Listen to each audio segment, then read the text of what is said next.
How to snooze my Airbnb listing. Hello everyone, I am Vishakha and welcome to our channel. Now let's get right into the tutorial.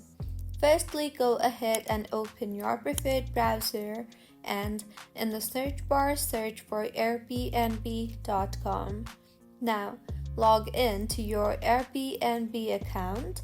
Tap on the Switch to Hosting option on top of your screen and further tap on the Listings option you see on top. Now go ahead and select the listing that you want to snooze.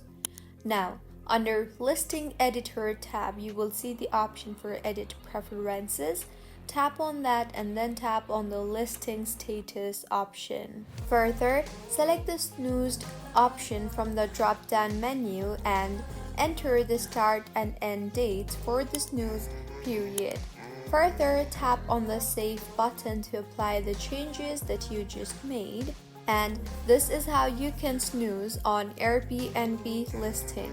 If you find this tutorial helpful, please like the video and do comment if you have any queries.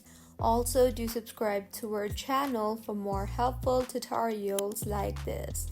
Thank you for staying with us until the end.